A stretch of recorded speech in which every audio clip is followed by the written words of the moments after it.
Hello, everyone. Welcome to Tech Down Over. I'm Rick Zanani, and today we've got a great guest and my good friend and co-host, Jeff Blanchard. How are you, Jeff? Good, thank you, Rick. Yes, and what we all, both me and you, love, our special love is video. So that's what it's all about today. It is. Video is fun. Video, audio, all the good stuff. Anyway, let's play our intro and we get going.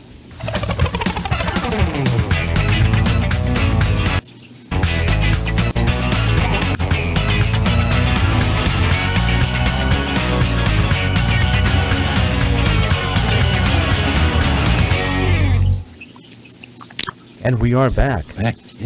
Well, today we've got with us Anthony Artis. He is a filmmaker. He's an author. He's also a teacher, a professor, instructor, and all in the area of video and filmmaking and TV. He's got a 20-plus year career in that area, and he's also a great instructor. I saw him first as an instructor, and we were watching the show, and we got to get him on. He's good. He knows his stuff. And Anthony, how are you today? I'm doing wonderful. Thank you so much for having me on, Rick. Appreciate it. Our pleasure, and thanks for coming on.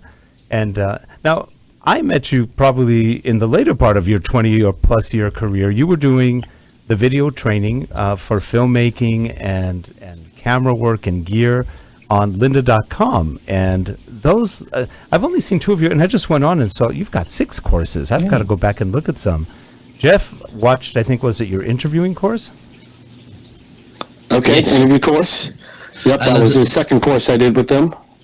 And just one I'd like to say, it's just I love watching people present things that they absolutely love the content.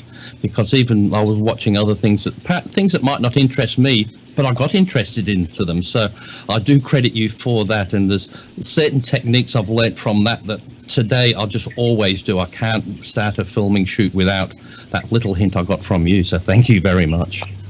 Oh, well, thank you, man. It does me good to know anytime that a pro or pros like yourself actually take some tidbits out of something that I said. I'm tickled to death because I look up to you guys.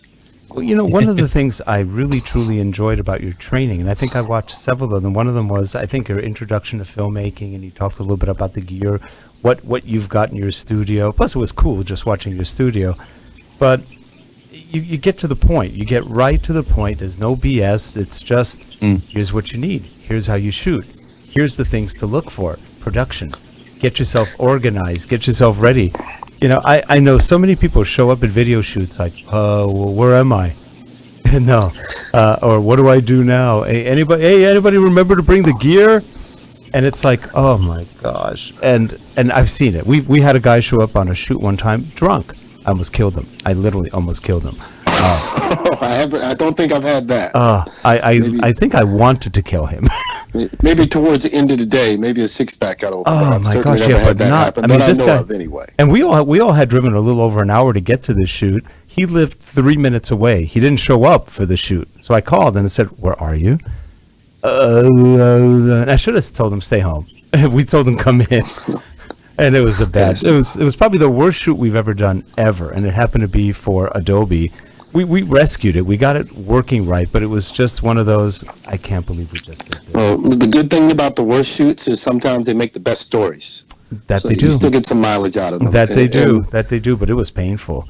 And what you were saying about the approach earlier, just to tell you what the general concept is for me in teaching, is that I just don't have much patience to begin with. And so when I first started, I found it extremely difficult to learn the craft of filmmaking.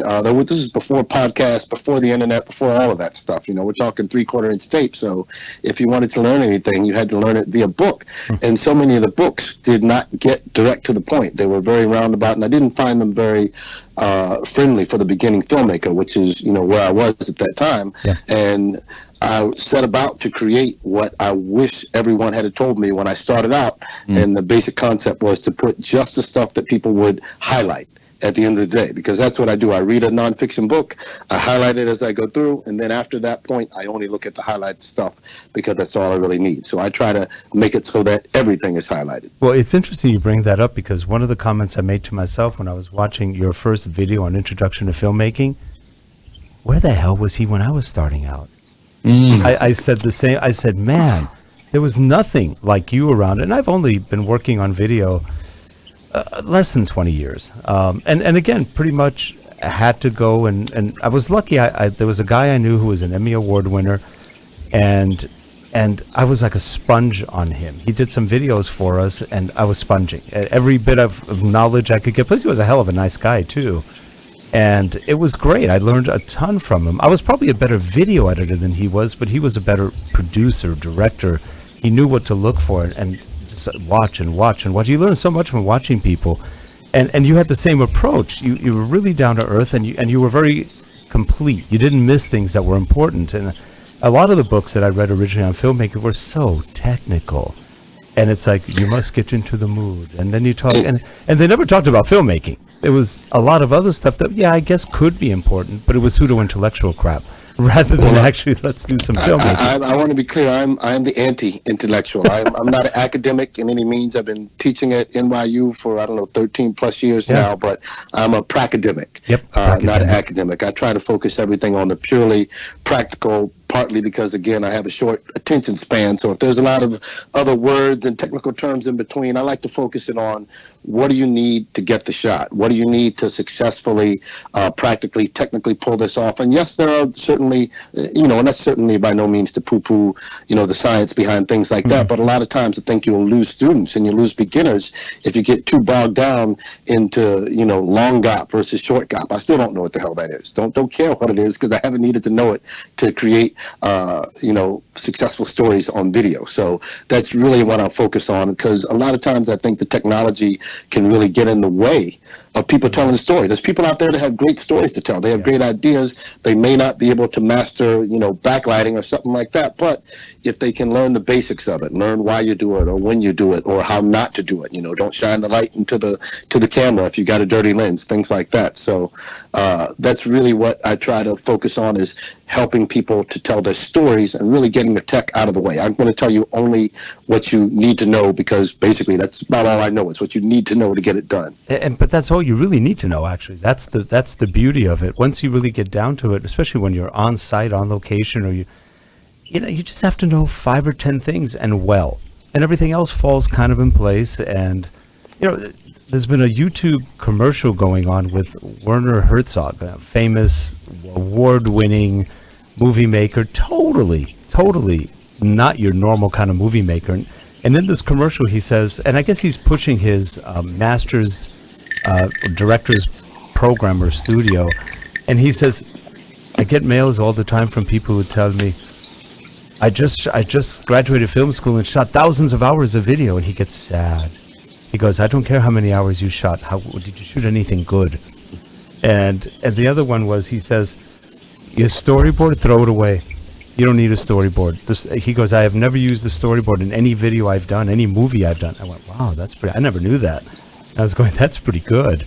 He says, they flow as they come up, and sometimes they change in the middle from what I had in mind, but he never uses a storyboard. I go, that's fascinating. We do a lot of corporate video, and you kind of have no choice because you got lawyers involved and everybody's looking at stuff. But you're right. I mean, and when you and I talked on the phone, you said, I don't care what kind of camera you have. If you can shoot, that's what counts. And it's true. Yeah, I don't get caught up in that anymore. So many, people sometimes get there's so much, debate and back and forth on, what camera, this camera versus that camera. And it did matter a little bit. At one point, there was a point where there was, a huge difference in some of these things. But now there's so many different cameras to choose from. The quality level has come up so far from what it was, a decade or so ago, that the camera is pretty irrelevant to me for the most part. I mean, obviously, get your hands on the best camera, that you can afford, that you need to do the job. But a lot of times people are, seeking after technology that isn't really necessary for stuff that's going to be on the web. It's not necessary to shoot something, on red and use, cinema lenses if you're just doing, a corporate infomercial that's only going to be seen on the web in certain, contexts. Yeah, that's true. And it's overkill many times. But what I've seen happen many a time is people do get the great camera and they miss out on the most important part, the audio, whereas they could get away with a lesser camera, but just concentrate on the full picture, the audio and the lighting.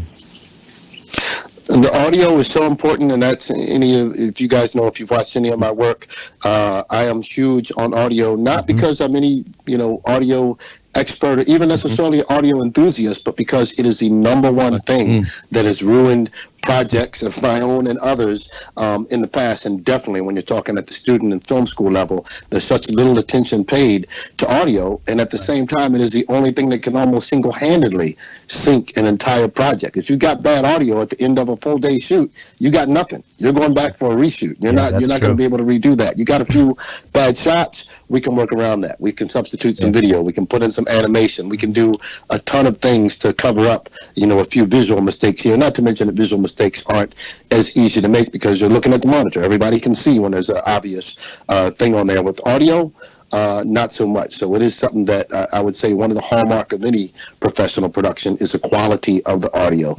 You have to pay attention to it. So important. And I would say if anybody walks away with anything that wasn't already thinking about it from this podcast today, and that is pay attention to your audio. The same amount of effort and research you put into finding a DP and looking at all these people's reel, you should be spending a similar amount of effort looking for a qualified and experienced audio person. It is well worth paying the money for good audio. That's so true. When I've taught video, I've taught video and audio in the past a bit. I always say, okay, get your Nintendo, your PlayStation, your Xbox, put a game on and turn the audio off. And people go, well, it's kind of dead now. The audio carries the emotion. Without audio, you don't have much. No matter how great your video looks, your audio carries a lot of it. And they look at you like, really? Never thought of that. I know the number one thing I've taken away from Anthony, and I always do every time now, is when I'm doing a filming of anything, always record the ambient sound of the set, so I can always go back and re-record something. So you never know when you might need it. Just about a minute of just the ambient noise. So always do that now. That's one of the biggest tips I could say. It's one of those things you don't know how you're going to need it until you need it. So a big tip for people is it really helps if you shoot and edit your own stuff. When you go back to edit, it'll be so obvious. You're like, oh man, why didn't I hold this shot longer? Or I wish I only had that. And it's very important, I think, too, that first time you look at your footage and that first time you edit it, particularly for those that are just starting out, take notes as you go. As those little thoughts come to your head when you're like, oh, I should have this, write it down. Make a note of it. And it's something that will become a habit as you move on. And unfortunately for me, a lot of the things that I do teach, I've learned only through painful experience. So most of the cases, if I'm telling you to do something right, it's only because I've done it wrong, and often more than once. So I'm a little bit hard-headed, but that's why I write the books and do the courses to help share what I have learned the hard way. That's great. Yeah, because a lot of people won't admit they make mistakes. And it's like, no, we all make mistakes. And how? No, and that's honestly, that's a huge part of filmmaking. You will not, I can't imagine anybody even coming close to succeeding in this arena without making mistakes. And I think that's one of the biggest mistakes is people are often unwilling to make mistakes. I'm guilty of that myself. Sometimes I don't proceed with the project because I'm afraid I don't have all the angles worked out or that it's not going to come out good enough. But in reality, every time I finally do, push myself and go ahead with that project that might be a reach and maybe make some mistakes along the way, what I learn is so much more informative, and I can often go back and reshoot than if I didn't step off the platform at all. And the learning curve is much quicker when you're willing to actually make the mistake versus trying to study every single angle before you jump in. You obviously want to be prepared, but sometimes you're not going to have all the answers, and you just got to start pushing through. Yeah. Now, what actually got you involved originally with video? It was, honestly, quite by accident. My original love was for law. Went to school with that intention of ending up going to law school. And somewhere along the way, I think after about first semester of college, a friend came back Christmas break, and he showed me he had signed up for a film school. And this is a friend like me, he had no previous interest in it, but he discovered it in college. And I'm like, hold up, regular, everyday people like me and you can make movies? Like, I didn't know that was allowed. I didn't know I could do that. So I started pursuing it, took one film class, and I never looked back. I fell in love with it primarily because it's a constant challenge. I mean, I've been doing it 20 years, and it is no easier now than it was before. I certainly have a little more success, but it is not easier by any means. It's just so much to keep up with, and there's so many moving parts, and it's not just technology, and it's not just pulling off the shots. It's managing, a lot of the stuff I try to talk about in the Linda courses and in my book isn't the technical practical, where, I mean, I talk about that, where to put the camera, where to put the lights, but also how to deal with people, how to deal with the business side, how to deal with, the bigger picture, how to deal with handling, mental issues that come up when you may be jousting with an actor or with a client, things like that. Those are all very real things that not enough people talk about, but oftentimes that's where people can fail. You might have a great camera and great shooting, but if you don't know how to deal with clients, your business may not do very well. That's a really good point, because that's a lot of establishing that trust. And if the client doesn't trust you, boy, that you're not going to be working a lot more with that client. If they feel trust, it doesn't really matter. You can make mistakes. They're much more forgiving of a mistake because they know that you do have their interest at heart. And that's plain common sense business too. And it's amazing how many people don't get that simple part of it. That's a tough one.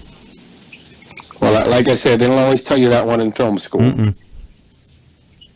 So, Anthony, with I just saw your Down and Dirty site. Tell us a bit more about what you have available on there.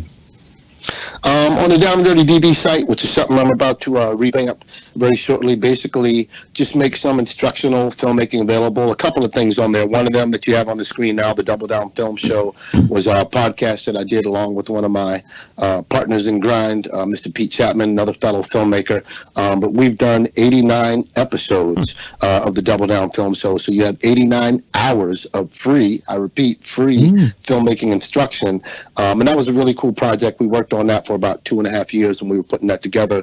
And what's really cool about that we tried to get together as far as guests, was we didn't just want to get people that were big that have done things, because one of the things I think people really learn from, and this is what I found missing from some of the film books, they kind of assume or start off at this really high level. We're talking to people that are really successful filmmakers, and that's great, but I also want to share the stories of filmmakers that are just like you, filmmakers that are just starting out, people that are making their first feature. So we talked to a lot of people as they were making their first projects, or maybe their second projects, and I'm very happy to say that some of those names now are household names. Some of those people you've heard of, such as Ava DuVernay. We had her on after her first or second film very early on, before Selma and all of those things. So it's great to go back and listen to that show. Zoe Saldana, we had her on before she did Avatar, before she did Star Trek. So it's great to go back and listen to the Double Down Film Show and see, what those people predicted for themselves, to see what their plan was and how they got there. And so I'm kind of tickled pink that so many people that we've had on the show. Who else? Awkward Black Girl, Issa Rae. We had her on, another filmmaker, Jamil Salim. So all of these people were on our show talking about their first project. So it's a great show where you can really get the perspective of a new filmmaker. And we really talk about the trials and tribulations, and the whole concept of the show, not unlike a lot of my other instruction, is just what do you wish somebody would have told you before you started? And that's the premise we start with in talking to all these different professionals.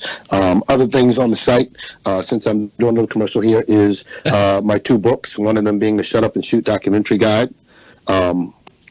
Popular textbook, and then for the freelance people, we also have the Shut Up and Shoot freelance video guide, which is just like it sounds. It's a really reference manual, to the point, in color, fully illustrated, but it's just a manual for how to pull off different freelance genres such as weddings, music videos, commercials, etc. So it really focuses on purely practical instruction. Don't even bother to get a highlighter if you get them, because it'll be all yellow by the time you finish. It's a whole book. That's great. Now, how have the books done for you? I love the title. The book, honestly, it's really what put my name on the map, was that first book, the Shut Up and Shoot documentary guide, which is on Focal Press. That became a best-selling film book for about, at least 5 years. That was on the Amazon best-selling list in its category for documentary filmmaking. They were beginning filmmaking, I think it was. But they've done very well to really just help me get the message out there and to help spread the gospel. It really took off quite by surprise, to be honest. I started off with a self-published version of it. It's just out of my reach there. I won't grab for it, but I had a little self-published version, and I put it out there, and right away Focal Press contacted me, and we made it a little bit bigger and better. Rewrote some parts of it, but it really helped just get the word out, helped me launch a podcast, helped me get on lynda.com, which I definitely want to mention. Anybody that would like to see any of my film instruction, if you look up my name, Anthony Artis, Artis, on lynda.com, you will find more than, I think I literally have about 20 plus hours of instruction. So hours straight, you can listen to my voice. I don't know why you would want to do that, but you could if you wanted to, for 20 plus hours. So a lot of really good courses on there. And a lot of those are used as supplementary education for a number of film programs across the country. Well, you know, talking about gospel, you had some divine intervention. You almost went lawyer, but you got to film instead. We have too many lawyers, so that's good. You actually, and I'm not necessarily saying that was a good decision, by the way. My friends that went the lawyer route are doing quite well. Maybe not having as much fun at work, but they're doing well. Yeah, that's true. I gave up a 20-something year career in IT for multimedia, so I keep going, what, was that smart? I don't know. I enjoy it.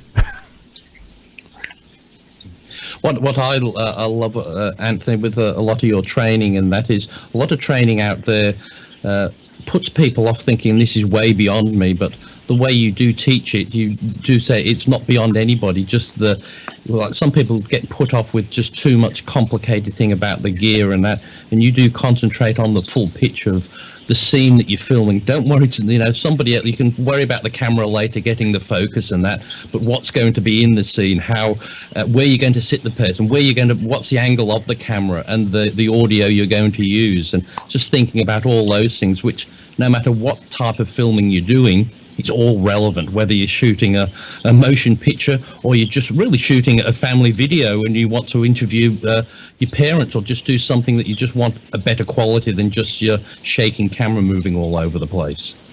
And I'm glad you brought that up, because I am one of those people. This instruction is in response to what I found and the difficulty I had learning filmmaking. There is a little bit of a mentality, I think, in industry in general. It's a little bit of an old school mentality. I don't know if it's as strong today as it used to be, but there really was, a sense of trying to covet information. Mm-hmm. Things weren't always trying to make things a little more complicated sometimes than they were. And mind you, they're plenty complicated, but people went out of their way to never make it uncomplicated, I'll put it that way. Whereas I try to do the opposite, because it is intimidating, but some things aren't that. Some things just aren't explained properly. I try to use a lot of analogies. I try to, really think about what is a practical thing you really need to know about this concept, and really show you how to use it and simplify it down to the basics. And that's not to say by any means that you should, always take a simple approach. Just saying to start with a simple approach, and then as you grow in a different area, you're going to become more complicated. You're going to learn more complicated things as a DP. But in the beginning, let's just focus on getting a decent focus and exposure. Let's focus on how we can achieve shallow depth of field. And then later on, maybe you'll have a more deeper interest in what the circle of confusion is and mathematic, applications. But the filmmaking I do doesn't require any math. And I think, unfortunately, the bar, a lot of times, a lot of people have tried to raise the bar. I'm actually trying to lower the bar. And it's not about lowering the quality, but it's about making it, I think filmmaking should be something that is equal and available for all. There are a lot of people with great stories to tell, but up until 10 years ago or so, they were stopped often by the cost. The cost of the technology was too much, and then on top of that, if you could afford it, it was still very complex. So my whole goal is to try to make this stuff accessible to people. And yes, I believe anybody can learn filmmaking. I've personally had many letters from 60-year-old women that wrote me a letter, a beautiful fan letter. Hey, she attended my seminars, she got my book, and she made her first film at the age of 60, and she won an award at the film festival, and she was tickled pink that she started at that age. And it was really not a matter that she didn't have the aptitude. It was really just that nobody had explained it in a basic enough way for her. Nobody had boiled it down to just the things she needed to know, instead of trying to cram, all these things into her head at once that she really didn't need to know for what she was trying to do. And you kind of build on your knowledge in layers. So start with the basics from A to Z, and then, build on the next layer and from there. And I think that's an easier approach for people if they're intimidated. Just start. Don't be afraid to start. And I'm more than willing to help you do that. And there's plenty of resources out there now, not just my courses, but many other great courses by different authors. Rich Harrington has some great courses on lynda.com. Yes. Some other people that have great courses on there. My man, Eduardo Angel, has some great lighting courses as well. So there's a lot of accessible instruction available out there that was never available when I started. So filmmakers now, you guys have no excuse. That's true. And I think the opportunities for filmmaking out there is much more, because today in the corporate world, people expect you to do your own videos, not to hire a big production crew to do it. So a lot of the things, they want people to do their own thing, but you've just got to have that quality that just doesn't let you down. Would you agree with that? Oh, definitely, definitely. If you're talking about production value, that's probably the most important thing to try to achieve. A good look, make it look professional, and understanding what makes up good production value. The quality of the audio we talked about.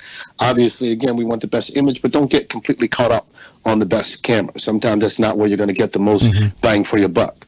Get a decent camera and maybe spend some of your money hiring a more experienced camera operator. Maybe not try to DP everything yourself. And I certainly DP plenty of stuff myself, but I can tell you that there are plenty of occasions where the job is so much easier and the quality of the end product is so much better if I'm able to have somebody else operate the camera while I concentrate on the shot, while I concentrate on dealing with the interviewee or the client, for that matter. So, think about where you spend your money when you do these things, where you're going to get the most bang for your buck. And that's a lot of things that I talk about in my book, as well as how to instantly raise the quality no matter what level you're at, how to bring it up a little bit more, regardless of your budget level. Depending, not everybody has a great amount of money, doesn't mean you can't still have a good product. So just because you don't have a lot of money doesn't take good money to have good lighting. You don't have to grab great money for that. You have to have a great understanding of the concept of lighting. You can have a reflector in the sun. If you know what to do with those two things, then you can come up with a better quality product. Well, it's interesting. One of the common talks, everybody argues about this with new cameras. Well, that camera doesn't really have great low light. How many times do you shoot in pitch black? I mean, honestly, we don't. Most of the time, you may shoot in a dark environment, but it's not pitch black. So you don't need that camera that has 500,000 ISO, which looks like crap when you're at 500,000. But now you've got daylight out of nothing. But honestly, how often do you need that? Not much. Yes, it really depends on the type of work you're doing. That's something else people like to know. Event videographers, I'd say if you're doing weddings and event video where you might have some dimly lit halls, that's about the only people that should be overly concerned with that great low light performance, because as I tell my students, light is a good thing. The term that today's cameras are great and low light, as I tell them, is a relative term, relative to the crappy low light performance of the cameras of yesteryear. The same way I'm a relatively handsome man when I'm sitting next to Flavor Flav. You put me next to Denzel Washington and people say, who's that ugly guy over there? So it's all relative. So the cameras, it is not a good thing to be shooting in low light. That's my only point is I want to make. That is relative to yesterday's cameras. It's funny. We had a project one time where somebody wanted Denzel Washington for voiceover, and we said, okay, and we got a price, and he wanted, at the time, something like $10,000 for the voiceover. And I told the client, they went, can we get somebody else? I go, here's another guy who kind of looks like Denzel, but listen to him. And they go, we like him better. How much is he? He's about $500 for the voiceover. And they went, he's okay. So much. So for 10,000. That's a pretty good price for Denzel. I might have to call him. That was a pretty good price back then. That was about 16 years ago. It was a long time ago. He was just starting out. Voiceover for 10,000 now. Yeah, he was getting enough. 10,000. That's a lot of money for voiceover, but even union rates are only like 600 an hour. But I said that was for only 3 words though. That's right. Okay, I was about to say that's about all you're going to get out of Denzel Washington. The end. Yeah. Hey, and with that, we have reached the end of our show. And Anthony, we'd love to have you back on another time. Yeah, definitely. To talk, I'd chat, love to come back on. I was hang a out little with nervous us. about coming on, but it was great talking with you guys. We just like to hang out with people and people we like. It's just always fun to talk, share, and you really have done a great job. I mean, we say this, not because you're here, we say this when you're not here, and that's what counts. You do a great job. I've recommended your course to a lot of people throughout the last several years, saying, hey, if you're interested, go, because I get letters all the time, how do I learn this? Go to Linda and look up the name and take the courses. And they usually write back saying, hey, that was great, thanks. So you do a good job. I think you, like you said, you're filling a niche which a lot of people just don't do. They make it way harder, and the stuff you give is worth its weight in gold. So congratulations on that. You did a great job. And what I always love with the people like Anthony, that they just love what they do, and I love watching people who, what they're talking about, they know everything they're talking about. Some people, you go to their learning, they learn something and try to teach it, and they really don't understand it. But they can answer every question, or Anthony can answer every question. He's really into it, and you just get the enthusiasm of his courses. Yeah. Well, I do love what I do. I love teaching young filmmakers. I love helping people get into this industry. You know, a lot of people want to close doors. I'm trying to open the back door to the film industry. I'm trying to hold it open and let in as many people as I can. And once you get here, it's all equal opportunity from there. So I'm just thrilled that you guys are spreading the word on the instruction. I'm thrilled that people are learning from it. And again, anybody that wants to try this, if you haven't tried it, anybody that wants to take it to the next level, there's no reason in the world you can't do it. You know, guys like me and many others are making it a little bit easier for you. Just go out there and try it for a little bit. And if you mess it up, refer back to my course, refer back to my book, and hopefully you'll find a tip that will help you out along the way. Yeah, good advice. Anthony, if people want to get a hold of you, what's the best way for them to do that? You can reach me at downanddirtydv.com. Downanddirtydv as in digital video, .com. I have a contact form on there. And I also have a new service that I'll go ahead and announce on here for some people. And that is I do one-on-one coaching for people. So if anybody wants to contact me, they can email me about the rates and stuff for that, where we do kind of video like we do right now. But I do that for a number of people as well, particularly those people that need a little more hand-holding or just want targeted instruction for what it is they want to do.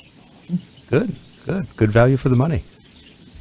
Anthony, again, a pleasure having you on. Nice meeting you in person, and we look forward to seeing you again. And for all you people watching in the chat room, or actually we don't have a chat room today, for all you people watching, please subscribe, give us your feedback, and get a hold of Anthony. We'll see you next week. Have a good one, everyone. Thanks. Bye for now. Thanks a lot, Anthony. Jeff. Take care. Bye.